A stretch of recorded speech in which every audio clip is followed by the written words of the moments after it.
I'm Martinez. My name is Itzell, and it's Mask Monday. We will be using this mask today, and you put it on for 15 to 20 minutes. So, let's get it on. We have a couple of Reddit stories, I think just 3. If you want to know like how the dental surgery went, be sure to watch last week's Get Ready With Me, and you'll be all caught up with that as far as we are like now, like post-op wise, because I am filming this the same day. So oh my goodness, it smells so good. But I always liked watermelon like scented things.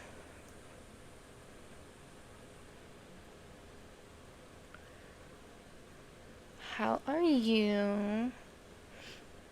I am doing alright. Alright, let's see.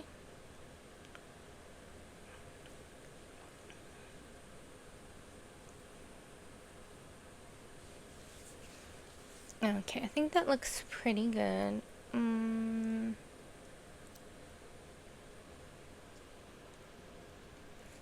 Okay, now I'm done.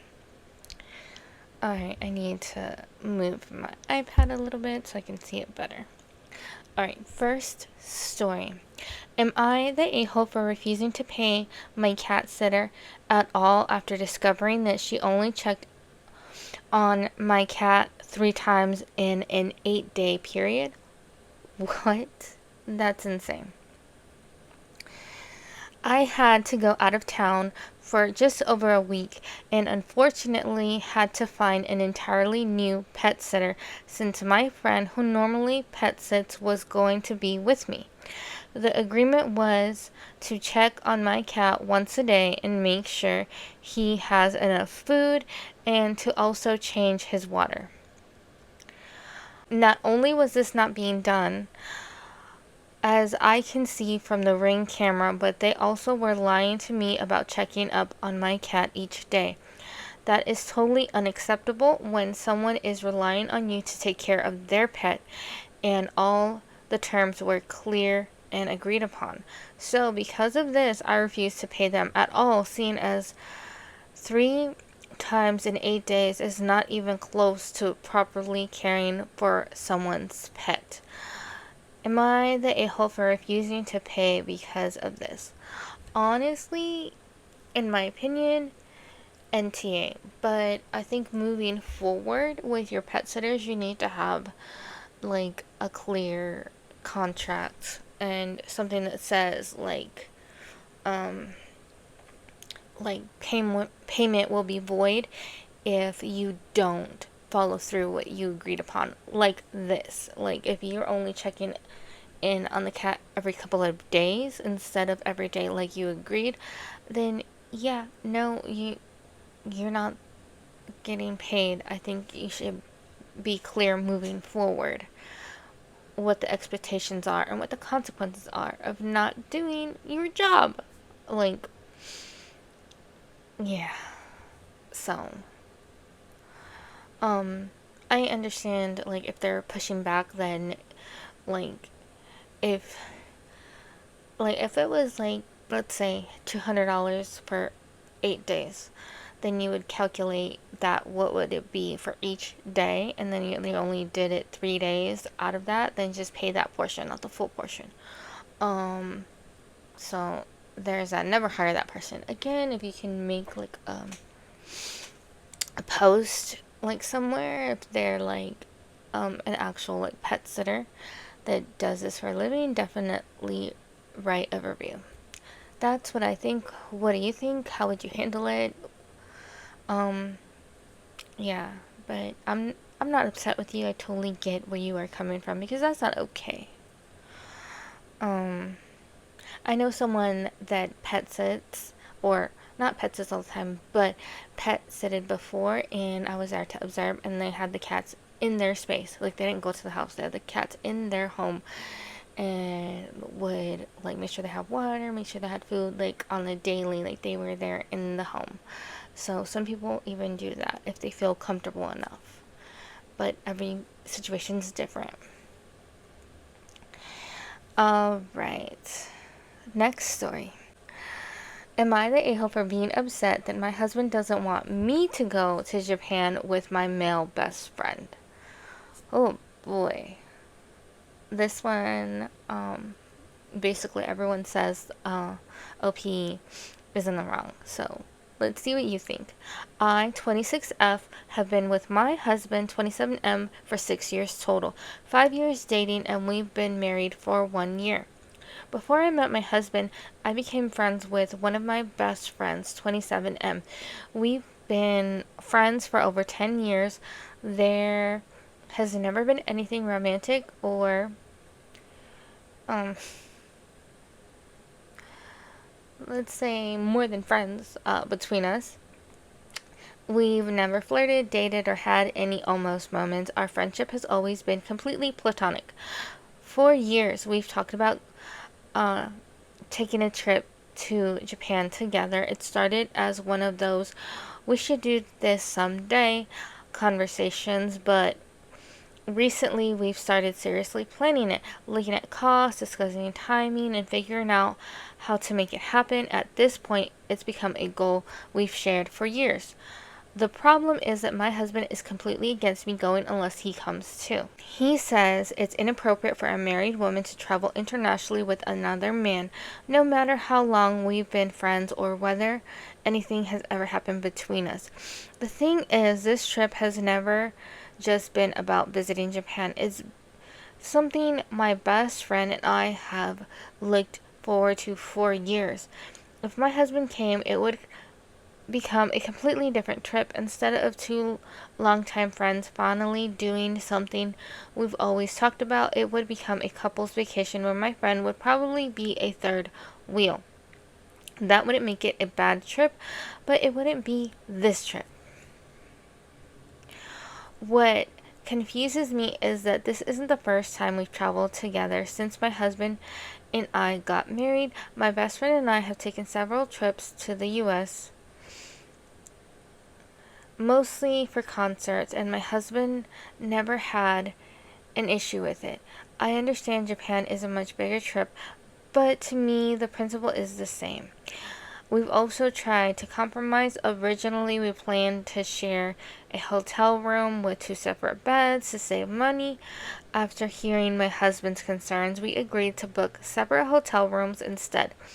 I also offered to show him all the hotel confirmations and receipts, and he knew exactly where we were staying. I feel like I've genuinely tried to meet him halfway, but nothing short of canceling the trip seems acceptable. I understand why this makes my husband uncomfortable, and I'm not trying to dismiss his feelings. What hurts is that it feels like he doesn't trust me. I've never given him a reason to question my loyalty. My best friend has been in my life for over a decade. Long before I met my husband, and he's basically family. We don't even hug goodbye. We literally just flip each other off because hugging feels weird. The thought of either of us dating is honestly gross to both of us. I'm not saying my husband's feelings don't matter, but I also don't think getting married should automatically mean giving up a goal my best friend and I have shared for years simply because that friend happens to be a man. Okay, let's take it back a little bit. Let's change the genders. Let's say this is a man telling his wife that he's gonna go on an international trip that he's been planning for years with his female best friend, and she's not welcome. Anybody would be really, really upset because how dare you put another woman before your wife? You're doing the same thing. You're putting another man before your husband. And if your best friend is up here, like up here, and your husband is down here on your priorities list, why did you get married to him in the first place? Because that's what it's seeming like. So to me, it is a YTA. You are the a-hole. Because you're prioritizing your best friend and that relationship you have with your best friend over your marriage. That's not okay. You shouldn't have gotten married, in my opinion, if your husband wasn't going to be a priority, or at least not a top priority. Like how sometimes married couples have issues with the husband or the wife putting their parents, siblings, or whatever ahead of their husband or wife. That's essentially what you're doing just with your best friend. And that's not okay. So, I don't know. You guys let me know what you think. Oh, this one I found very interesting. Am I the a-hole for ending a friendship before it even started? 30F and I joined a group to meet new girlfriends and go do things with. Brittany, fake name, 33F, sent me a DM wanting to hang out. We agreed to breakfast at 10 a.m. I live 45 minutes away and I arrived a little early to scope out the parking situation.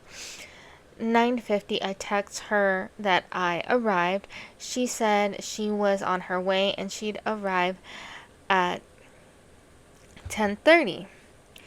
I don't know, it bothers me personally to be late anywhere, so I do my best to show up on time, but that bothered me a little bit. I didn't say anything about it. Anyway, she arrived and we meet. She seems sweet from the second she sat down. She wouldn't stop complaining about everything in her life. She just sounded so ungrateful and negative. She also was making fun of me for my lifestyle. I'm active, disciplined, organized, go to bed early, and live a peaceful life. She was mocking me for being type A, basically, and made herself seem like type B. It came off rude, to be honest, saying I'm too young to be living this boring life. Boring is peaceful to me. I don't want to be living a chaotic life like she's living. I listened to her with a smile and stayed patient because she probably just needed to vent to someone. It was mentally draining listening to her just complain about everything in her life. I'm just in a peaceful place in my life and I don't want to be around any negativity and I will dodge it. I just don't think I could be the friend she needs at the moment. I like to surround myself with people I want to be like high vibrational positive people. So am I the a-hole for wanting to send her this text? It was nice meeting you and I appreciate the time you took to have breakfast with me. I just don't feel like we have the friendship connection I was looking for. Wishing you all the best though. She messaged me 5 times after the meeting. This is why I'm asking. I don't want to pursue this friendship and I think she should know. NTA, I don't think you owe anybody anything. Like, I feel like friendships, like, you do need to find people that you are compatible with. Like you have maybe shared interests, maybe like you're both parents, or you're both athletic, or you're both like nerdy, you're both book lovers, whatever it is. I feel like that's a good way to start, and then you get to know them further and see if it really works for you. But someone that's always going to be like a Debbie Downer, it wouldn't be a good fit for me either. I am like pretty positive, or I try to be, and so yeah. But one of my closest friends, like we get along and we always talk about like, the show we really like, and it's just so easy to communicate with this person, and I love them so much. But yeah, like you could try like to like meet a couple times, but I feel like first impressions are so important and they tell you so much. And for most people, by the first impression, by the first time meeting them, you know if they're your people or not. For a lot of people, they can just tell. Me, I don't make friends easily, and it's hard for me to open up to people right away. So maybe I'm not the best, um, like judge a character on this, but I don't think you're the a-hole. It's an NTA for me. I think it's good to be open and upfront about things like this. Like, if it doesn't feel like a good fit, she needs to know this. That's how I feel. You let me know what you think. If you think I'm in the right, if I'm in the wrong, what would you do if you were in this situation? If you were trying to be friends with someone and it just didn't feel right. Like, I always felt like that saying about friendship is so true about like who you're friends with says a lot about you as a person. And I understand wanting to like surround yourself with like-minded individuals. Um, like I like having friends that are very honest and open about things, like who they are and everything. Because that's how I am. Like I'm not somebody that is like big on like faking a personality, like kind of just like what you see is what you get. I do have trouble opening up, so people think, oh, you're just quiet and shy. That's not always the case. It's just I'm feeling you out. I'm seeing if I can let my guards down or not. It's not being shy, it's just being cautious. So let me know what you think, and be sure to give the video a thumbs up if you liked it, and thank you so much for spending time with me. Bye!